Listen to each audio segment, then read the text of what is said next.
सियासत को अपने आप पर हावी ना होने दो, आंखों को खोलो, अक्ल को ऐसे ना खोने दो। वो दौर अब गया कहाँ जब मिलके बड़े थे, आज़ाद भगत सिंह सब मिलके लड़े थे।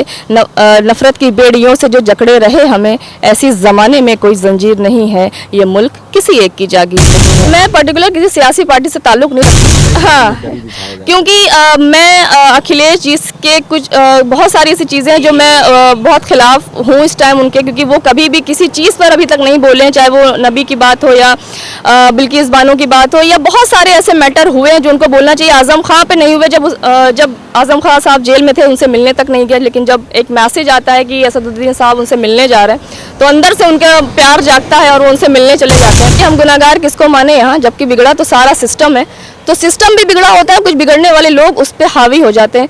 तो मुझे लगता है कि जो नौजवान हैं उनको दरी बिछाने के काम छोड़कर कुछ ऐसे सियासी मरहलों में पढ़कर, मैं पर्टिकुलर किसी पार्टी का नाम नहीं लूँगी, असदुद्दीन ओवैसी साहब का बहुत शुक्रिया अदा करूँगी कि उन्होंने इतना बड़ा कदम उठाया और उन्हीं की वजह से वो 26 जो नमाजी थे वो बाहर निकले, आज़ाद वो मतलब छोड़ दिए गए। और अगर ऐसा वो नवाज नहीं उठाते तो मुझे लगता है उन पर UAPA लगने में ज़्यादा देर नहीं लगती। आज के टाइम में ऐसा लगता है कि मुसलमानों को ओवैसी की तरफ देखना चाहिए, जिस तरह से वो आवाज़ उठाते हैं। आपके हिसाब से मुसलमान क्या करें आज? मुझे लगता है कि मैं पर्टिकुलर किसी सियासी पार्टी से ताल्लुक़ नहीं रखती, लेकिन अगर मैं ये कहूँ कि हम जो मुद्दे और पार्टियों को उठाने चाहिए, जैसे कि हमारे मुस्लिम लोग और भी पार्टियों को बहुत फेवर करते हैं, लेकिन जो हमारे मुद्दे उठा रहे हैं वो मुझे एज सिटीज़न, भारत का सिटीज़न होने के नाते मुझे ये दिखता है कि वो ओवैसी साहब ही उठाते हैं। और ये लास्ट टाइम भी मैंने कहा था, जब आयशा की बात हो या अयोध्या का मामला, मतलब कितने भी मामले हो, सबसे पहले जो ट्वीट होता है, सबसे पहले जो एक मैसेज उनकी तरफ से आता है वो सिर्फ असदुद्दीन ओवैसी होते हैं। और मैंने अभी किसी भी पार्टी के जो लोग हैं उनसे मैंने कभी भी अभी तक ऐसा नहीं सुना है।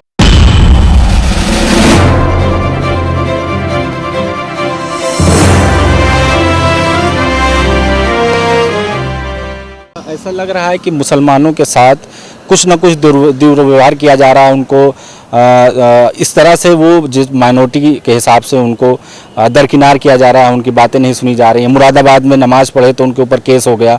तो क्या लग रहा है कि मुसलमानों के साथ ये गलत व्यवहार हो रहा है इस सरकार में? लग नहीं रहा है, 100% हो रहा है, क्योंकि जहाँ भी आप देखिए या तो उनसे राष्ट्रवादी होने का उनसे प्रमाण मांगा जाता है।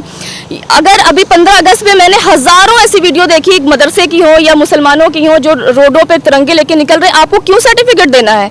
आप इस मुल्क में रह रहे हैं। मैं इस चीज़ के बिल्कुल खिलाफ हूँ कि आप अपने राष्ट्र मुस्लिम हिंदुस्तानी मुस्लिम होने का आप सर्टिफिकेट दें, आपको नहीं देना है। और ये जो मुल्क है, मैं इसको कोट कर दूँ कि ये मुल्क हमारा था, है और रहेगा, और हमें प्रमाण देने की ज़रूरत नहीं है। और दूसरी बात ये कि अभी जो मुरादाबाद के दुल्हापुर गांव में हुआ है, जो नमाजी पढ़ रहे थे नमाज अपने घरों में, तबकि वहाँ पे मस्जिद नहीं है, तो वो अपनी नमाज घर में अदा कर रहे थे। तो मुझे नहीं लगता संवैधानिक तरीके से अगर वो नमाज अदा कर रहे हैं तो हमारा संवैधानिक हक है कि हम अपना आस्था के अकॉर्डिंग चीज़ों को कर सकते हैं। लेकिन मैं इस पे असदुद्दीन ओवैसी साहब का बहुत शुक्रिया अदा करूंगी कि उन्होंने इतना बड़ा कदम उठाया और उन्हीं की वजह से वो 26 जो नमाजी थे वो बाहर निकले, आज़ाद वो मतलब छोड़ दिए गए। और अगर ऐसा वो नवाज नहीं उठाते तो मुझे लगता है उन पर UAPA लगने में ज़्यादा देर नहीं लगती। क्या आज के टाइम में ऐसा लगता है कि मुसलमानों को ओवैसी की तरफ देखना चाहिए, जिस तरह से वो आवाज़ उठाते हैं? आपके हिसाब से मुसलमान क्या करें आज? मुझे लगता है कि मैं पर्टिकुलर किसी सियासी पार्टी से ताल्लुक़ नहीं रखती, लेकिन अगर मैं ये कहूँ कि हम जो मुद्दे और पार्टियों को उठाने चाहिए, जैसे कि हमारे मुस्लिम लोग और भी पार्टियों को बहुत फेवर करते हैं, लेकिन जो हमारे मुद्दे उठा रहे हैं वो मुझे एज सिटीज़न, भारत का सिटीज़न होने के नाते मुझे ये दिखता है कि वो ओवैसी साहब ही उठाते हैं। और ये लास्ट टाइम भी मैंने कहा था, जब आयशा की बात हो या अयोध्या का मामला, मतलब कितने भी मामले हो, सबसे पहले जो ट्वीट होता है, सबसे पहले जो एक मैसेज उनकी तरफ से आता है वो सिर्फ असदुद्दीन ओवैसी होते हैं। और मैंने अभी किसी भी पार्टी के जो लोग हैं उनसे मैंने कभी भी अभी तक ऐसा नहीं सुना है। योगी सरकार के बारे में क्या कहना है? उसके बारे में अब मैं अच्छा क्या कहूँ, मुझे सिर्फ नाम बदलते हुए दिख रहे हैं। मुझे सिर्फ हिंदू मुस्लिम दिख रहा है, मंदिर मस्जिद दिख रहा है, लेकिन ज़मीनी स्तर पे लोगों को शिक्षा चाहिए, रोजगार चाहिए, अस्पताल चाहिए, क्योंकि जब कोविड हो रहा था कैसे मरीजों को बेड नहीं मिल रहे थे लोगों को। कोविड से बहुत अच्छे हमने संभाला है, कोई ज़्यादा तो जब उनका उन्होंने ट्वीट किया था वही कोविड के बाद ही कि ऑक्सीजन की कमी नहीं हुई, तो मैंने उस पर यही कहा था कि हाँ ऑक्सीजन की कमी तो नहीं हुई, लोग खुद ब खुद ही मर रहे थे। तो ये उनकी तरफ से जो भी बयान आता है तो इसका मतलब ये तो नहीं कि जनता बिल्कुल गूंगी बह रही है, कभी तो उनको समझ में आएगा, और बहुत लोगों को समझ में आया भी, क्योंकि हम लोग जिस मुल्क में रह रहे हैं तो वहाँ पे जिन चीज़ों की ज़रूरत होनी चाहिए, जब बाहर के मुल्क के लोग इतनी तरक्की कर रहे हैं, वहाँ हम लोग गाय गोबर मंदिर मस्जिद हिंदू मुस्लिम पे लड़ रहे हैं। सोचने की जरूरत है। दुनिया हमारे हिंदुस्तान की तरफ देख रही है, तो देख रही है ना, वो कंडीशन देख रही है। इतना बढ़िया ग्राफ बढ़ रहा है, लोग पसंद कर रहे हैं, जो बाइडेन ढूंढ रहे हैं मोदी जी को कहाँ है मिलने के लिए, तो ये तो अच्छी बात है ना हमारे हिंदुस्तान। वो अच्छी बात, बिल्कुल आपकी बात बिल्कुल सही है, लेकिन वो वही देख रहे हैं जो उनको दिखाना, वो वही उनको दिखा रहे हैं जो उनको देखना है, और उनको मतलब कि अवार्डेड देना है। होता है तो मोदी की तरफ देखते हैं, जब ये कहते हैं तब लोग फैसला। ऐसा बीजेपी के मंत्री कह रहे हैं। मंत्री तो बहुत कुछ कहते हैं, वो तो कह रहे हैं कि ऐसे लड़कियां ऐसे कपड़े पहनती तो रेप होता है, लड़कियां ये करती तो रेप होता है, तो वो लोग तो अपने बावलेपन में कुछ भी कहते हैं। तो ऐसा तो है नहीं कि हम उनकी हाँ में हाँ मिलाएंगे, और बहुत लोग हाँ में हाँ मिला भी रहे हैं, जो अपनी पढ़ाई अपने रोजगार छोड़कर। ने कहा कि महात्मा गांधी के बाद जो सबसे बड़े नेता इस समय है वो नरेंद्र मोदी जी हैं, प्रधानमंत्री थे। अब हम लोग उस देशभक्ति के उस लेवल तक तो हम लोग नहीं जा सकते ना, क्योंकि हम लोग जो देशभक्ति है वो देश के साथ है, ऐसे पर्टिकुलर ऐसे इंसान के साथ या ऐसे लोगों के साथ नहीं है जो देश को तोड़ने की बात करते हैं। अभी जिस तरह के आपने देखा कि हुजूर पाक को लेकर लगातार नुपुर शर्मा से लेकर टी राजा तक जिस तरह से अभद्र टिप्पणी की जा रही है, इसको किस तरह से देख रही हैं? और जो पार्टियां हैं वो खामोश हैं। इमरान प्रतापगढ़ी की बात करें, कांग्रेस में है, वो सड़कों पर नहीं उतरे। राहुल गांधी के साथ कुछ होता है तो सड़कों पर उतरते हैं। यहाँ हुजूर पाक की बात आई तो सब खामोश है। इसको किस तरह से देखें? इस पर तो मैंने भी बहुत इस पर ट्वीट किया, मैंने जितना मेरे हद तक हो सकता था मैंने बहुत मजम्मत की। और अगर हम लोगों का इस्लाम ये नहीं सिखाता कि हम किसी और धर्म के लोगों को या धर्म से जुड़े जो देवी देवता हैं उनका अपमान करें, हमारे इस्लाम में तो नहीं सिखाया जाता, लेकिन जो लोग कर रहे हैं यकीनन वो बता रहे हैं कि वो किस चीज़ों से ताल्लुक़ रखते हैं, कैसी चीज़ों से होकर वो आए हैं। हमारे नबी पे कीचड़ उछालने का मतलब मैं सिर्फ यही समझूंगी कि वो उनके अंदर कुछ ना कुछ कमी है जो हमारे नबी पे उठा रहे, क्योंकि वो तो चांद है, आप थूकोगे तो आप ही के ऊपर आएगा। तो मैं उन पर कुछ ऐसे लोगों पर मैं कुछ कहना नहीं चाहती। आखिरी सवाल, आज का मुसलमान क्या करे जहाँ पर ये देखा जा रहा है कि मुसलमानों के साथ उस तरह से बर्ताव हो रहा है, उनकी बात नहीं सुनी जा रही है, यूएपीए के तहत तमाम नौजवान जेल में बंद हैं।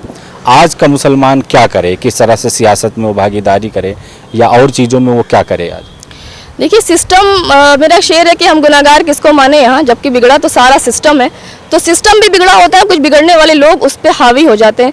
तो मुझे लगता है कि जो नौजवान हैं उनको दरी बिछाने के काम छोड़कर कुछ ऐसे सियासी मरहलों में पढ़कर, पार्टी से छोड़ दे। मैं पर्टिकुलर किसी पार्टी का नाम नहीं लूँगी, कहा जा रहा है कि हाँ, क्योंकि मैं अखिलेश जी के कुछ बहुत सारी ऐसी चीज़ें हैं जो मैं बहुत खिलाफ हूँ इस टाइम उनके, क्योंकि वो कभी भी किसी चीज़ पर अभी तक नहीं बोले हैं, चाहे वो नबी की बात हो या बिल्किस बानो की बात हो, या बहुत सारे ऐसे मैटर हुए हैं जो उनको बोलना चाहिए। आजम खां पे नहीं हुए, जब आजम खां साहब जेल में थे उनसे मिलने तक नहीं गए, लेकिन जब एक मैसेज आता है कि असदुद्दीन साहब उनसे मिलने जा रहे हैं तो अंदर से उनका प्यार जागता है और वो उनसे मिलने चले जाते हैं।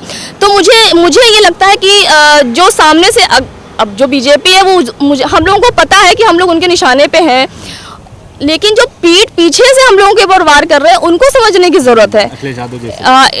अब मैं किसी को कोट नहीं करूँगी, क्योंकि मैं एक अदब से ताल्लुक़ रखती हूँ और मेरा काम है कि मैं जो बुरा है मैं उसके ख़िलाफ़ लिखूँ, चाहे वो कोई भी पार्टी हो, कांग्रेस हो, सपा हो, बीजेपी हो। जो हक है उसे बोलना चाहिए। और मैं चाहता हूँ कि कोई आज के हालात हाज़िर, आज के वक्त पर कोई आपका अपना शेर हो तो उस पर मैंने एक नज़्म लिखी थी कि ये मुल्क किसी एक की जागीर नहीं है, तो उसके मैं एक दो बंद सुना दे रही हूँ कि नफ़रत भरे ख्वाबों की ताबीर नहीं है, ये खून के रंगों की तो तस्वीर नहीं है, ये मुल्क किसी एक की जागीर नहीं है, ये मुल्क किसी एक की जागीर नहीं है। सस्ता लहू इंसान का बहा दिया गया, जब चाहा बेवजह इसे बहा दिया गया। रूहे वतन को सबने यहाँ छलनी कर दिया और उसको नफ़रतों के रूहे वतन को सबने यहाँ छलनी कर दिया और उस पर नफरतों का नमक ला के भर दिया। हालात सुधर जाने की तदबीर नहीं है। ये मुल्क किसी एक की जागीर नहीं है और ये लाजबंद की सियासत को अपने आप पर हावी ना होने दो। आंखों को खोलो, अक्ल को ऐसे ना खोने दो। वो दौर अब गया कहाँ जब मिलके बड़े थे, आज़ाद भगत सिंह सब मिलके लड़े थे। नफरत की बेड़ियों से जो जकड़े रहे हमें, ऐसी ज़माने में कोई जंजीर नहीं है। ये मुल्क किसी एक की जागीर नहीं है। ये मुल्क किसी एक की जागीर नहीं है।